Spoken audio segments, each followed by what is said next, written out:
শেষে ৯ মে তারিখে ইউনিয়ন পরিষদের মানুষ আমার গ্রামের বাড়িতে শুভেচ্ছা জানাতে আসে। আমি সারাদিন তাদের সাথেই সময় কাটাই। ১০ই মে শুক্রবার মাননীয় প্রধানমন্ত্রী টুঙ্গিপাড়ায় যান। আমি ভোর ৬টা থেকে বিকাল ৪টা পর্যন্ত সেখানে অবস্থান করি। বিকেলে নিজ গ্রামে চন্দ্রদিঘিলিয়া বাজারে সর্বস্তরের মানুষের সাথে সৌজন্য সাক্ষাৎ করি। ১১ই মে তারিখ পূর্ব গোপালগঞ্জে জনগণের সাথে সাক্ষাৎ করতে যাই। এরপর রাতের বেলায় আমার ব্যবসায়িক কাজে ঢাকায় চলে আসি। এর মধ্যে কোনো ধরনের অপ্রীতিকর ঘটনা গোপালগঞ্জে ঘটেনি। কিন্তু অত্যন্ত দুঃখের এবং বেদনার বিষয় যে গত ১৪ই মে মুরব্বীদের সামনে ধূমপান করাকে কেন্দ্র করে আমার নিজ গ্রাম চন্দ্রদিঘিলে একটি কথা কাটাকাটির ঘটনা ঘটে। আমি আরও একবার কথাটা রিপিট করতে চাই। ১৪ই মে মুরব্বীদের সামনে ধূমপান করাকে কেন্দ্র করে আমার নিজ গ্রামে চন্দ্রদিঘিলে একটি কথা কাটাকাটির ঘটনা ঘটে, যা একটি স্বার্থান্বেষী মহল রাজনৈতিক ফায়দা হাসিল করতে ভিন্ন খাতে প্রভাবিত করার চেষ্টা করে। তারই ধারাবাহিকতায় স্বার্থান্বেষী মহল বিভিন্ন ধরনের মারাত্মক অস্ত্রশস্ত্রে সজ্জিত হয়ে আমার নির্বাচনী অফিসে আতর্কিত হামলা চালায়। সেখানে জাতির জনক বঙ্গবন্ধু শেখ মুজিবুর রহমান, মাননীয় প্রধানমন্ত্রী জননেত্রী শেখ হাসিনা ও জননেতা শেখ ফজলুল করিম সেলিম ভাইয়ের ছবি ছিল। হামলাকারীরা অত্যন্ত নির্দয়ভাবে আমাদের অফিস ভাঙচুর এবং এলোপাথাড়িভাবে গুলি করে। এতে ওসিকুর নামে চন্দ্রদিঘিলিয়ার এক সন্তান নিহত হয়। এই ঘটনায় বেশ কয়েকজন আহত হয়েছেন, যা অত্যন্ত বেদনাদায়ক। আমি নিহতের রুহের মাগফিরাত কামনা করছি এবং তার শোক সম্পর্কিত পরিবারের প্রতি সমবেদনা জ্ঞাপন করছি। একই সাথে আহতদের দ্রুত চিকিৎসা ব্যবস্থা করা এবং সুস্থতা কামনা করছি। আমার এলাকার জনগণ এবং ফেসবুক সহ বিভিন্ন মাধ্যমে জানতে পারি হামলাকারী সন্ত্রাসী মহল ১৪ই মে তারিখে ঘটনার সাথে আমাকে জড়িয়ে নানা ধরনের কুৎসার রটনা করছে এবং অপপ্রচার চালাচ্ছে। মহান আল্লাহর নামে শপথ করে বলছি, আমি এই কথাটি আবারও রিপিট করতে চাই, মহান আল্লাহর নামে শপথ করে বলছি, আমি উপরোক্ত ঘটনার সাথে কোনোভাবেই সম্পৃক্ত ছিলাম না এবং এখনও নেই। এবং যেহেতু তুচ্ছ ঘটনাকে কেন্দ্র করে আকস্মাৎ উপরোক্ত ঘটনার সূত্রপাত, প্রকৃতপক্ষে ঘটনা ঘটার পরে ফোনে এবং বিভিন্ন মাধ্যমে আমাকে জানানো হয়। ফলে তাৎক্ষণিকভাবে আমি কর্তব্য বিমূঢ় হয়ে পড়ি এবং বিভিন্নভাবে আমি ফোনে তাদের নিবৃত্ত করার চেষ্টা করি। আমি দৃঢ়তার সাথে এই ন্যাক্কারজনক ঘটনার সাথে যারা জড়িত তাদের চিহ্নিত করে দৃষ্টান্তমূলক শাস্তির ব্যবস্থা দাবি জানাচ্ছি। সাংবাদিক ভাইয়েরা, আমার নির্বাচনের ইস্তিহারের মধ্যে প্রধানমন্ত্রীর স্মার্ট বাংলাদেশ গড়া এবং বেকারত্ব দূরীকরণ সহ বেশ কিছু প্রতিশ্রুতি ছিল। আমি সেই প্রতিশ্রুতি বাস্তবায়নে একটি সুস্থ এবং সুন্দর পরিবেশ আশা করছি। কিন্তু একটি স্বার্থান্বেষী মহল আমার কাজের পরিবেশ নষ্ট করার চেষ্টা করছে। জনগণের প্রতি আমার ওয়াদা বাস্তবায়ন করতে মাননীয় প্রধানমন্ত্রী বঙ্গবন্ধু কন্যা শেখ হাসিনা ও জননেতা শেখ ফজলুল করিম সেলিম ভাইয়ের সদয় হস্তক্ষেপ কামনা করছি। সবশেষে বলতে চাই, আমি একজন শান্তিপ্রিয় মানুষ এবং আমার গোপালগঞ্জের মানুষও শান্তি চায়। আমি তাদের সাথে শান্তিতে বসবাস করতে চাই। আপনাদের সবাইকে ধন্যবাদ জানিয়ে আমি শেষ করছি। জয় বাংলা, জয় বঙ্গবন্ধু।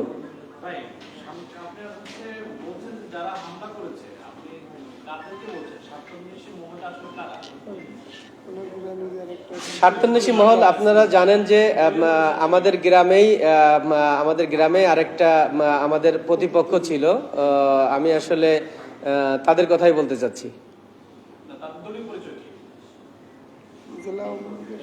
তাদের দলীয় পরিচয়ে আমি যে প্রার্থী যিনি ছিলেন তিনি হচ্ছেন আপনার জেলা আওয়ামী লীগের সদস্য এবং আপনার উপজেলা চেয়ারম্যান প্রার্থী ছিলেন, আনারস প্রতীকে ছিলেন।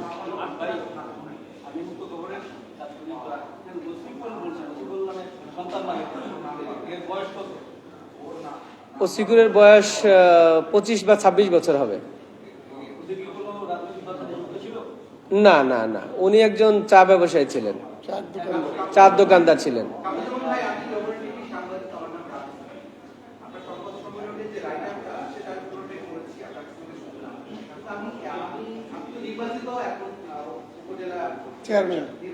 জি,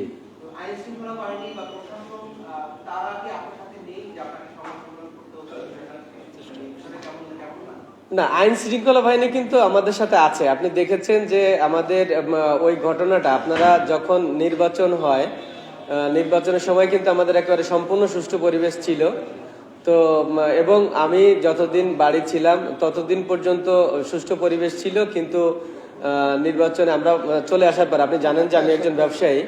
আমি ঢাকায় আসার পরে আপনারা একেবারে সম্পূর্ণ মানে একটা সিগারেট খাওয়ানি যে গন্ডগোলটা হয়, একজন মুরব্বীর সামনে সিগারেট খেয়ে, আমি যতটুকু শুনতে পেরেছি, মুরব্বীর সামনে সিগারেট খেয়ে মানে ধোঁয়াটা তার মুখের দিকে ফেলতেছিল, এটা নিয়ে ধাক্কাধাক্কি হয়।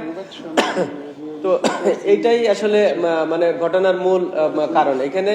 মানে যে প্রশাসন তো আসলে ওই সময় তো প্রশাসন ছিল না, এবং প্রশাসন যখন যায় তখন কিন্তু তারা সাংঘাতিকভাবে হ্যান্ডেল করছে, কিন্তু তার ভিতরেই কিন্তু ঘটনাটা ঘটে গেছে। প্রশাসন যাওয়ার আগেই কিন্তু ঘটনাটা ঘটে গেছে। আপনারা দেখেছেন যে যখনই এই ঘটনাটা ঘটে, আমি একটু বলতে চাই যে এই ঘটনা ঘটার পরে একজন মাইকে ঘোষণা দেয় যে আমাদের ছেলেদের অমক রাজনৈতিক দলের লোক মারছে, তোমরা তাড়াতাড়ি চলে আসো। তাই এতে আসলে প্রচন্ডভাবে উস্কানি শুরু হয়, এবং ওনাদের সাথে আরো কিছু লোক যারা আমাদের বিপক্ষে ছিল এবং যারা আমাকে বিপদে ফেলতে চায়, তারা সাথে সাথে ছুটে এসে আমার যে নির্বাচনী অফিস ছিল, আমি কিছু ছবি দিয়েছি আপনাদের দেখতে পারবেন, অফিসটা ভাঙচুর করে এবং ওইখানে গুলিগুলা করে ওরা, এবং ওই গুলিতে আমার ধারণা যে ওইখানে কোনো অ্যাক্সিডেন্ট হয়।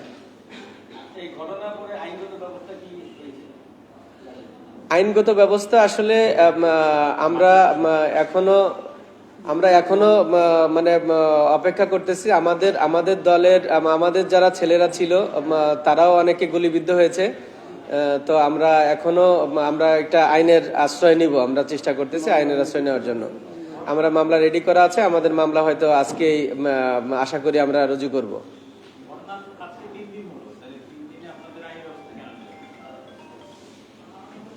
3 দিনে আসলে আমরা সবসময় চাইছি যে আমাদের যে মুরব্বীরা আছেন, অর্থাৎ আমি মনে করি যে আমাদের যারা সিনিয়ররা আছেন তারা এটা নিয়ে বসবেন, তারা এটা নিয়ে মীমাংসা করবেন, এবং আমিও চেষ্টা করেছি আমার পক্ষ থেকে যে এটা নিয়ে মানে যতটা তাড়াতাড়ি করা যায়, মানে আমরা যদি মনে করি যে না আমরা স্থানীয়ভাবে এটা সমাধান করতে পারবো, এটা নিয়ে আসলে এই কয়েকদিন আলোচনা ছিল।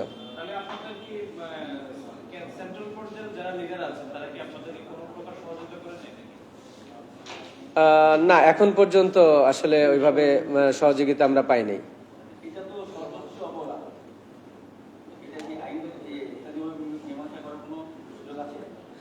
না, মীমাংসা যেহেতু মার্ডার কেস, এটা তো একটা মানে কেস হবেই, এটা আদালতের বিষয়। এটা আসলে আদালত বুঝবে যে আসলে মামলা হবে বা মামলা হবে কিনা, এটা তো আসলে আদালতের বিষয়।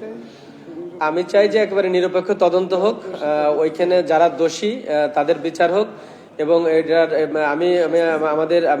আমাদের যে স্থানীয় যে প্রশাসন আছে, আমি প্রশাসনকে বলবো যে সর্বোচ্চ তারা চেষ্টা করুক, এবং যারা আসলে এই দোষী এবং তাদের খুঁজে বের করুক এবং তাদের দৃষ্টান্তমূলক শাস্তি দিক।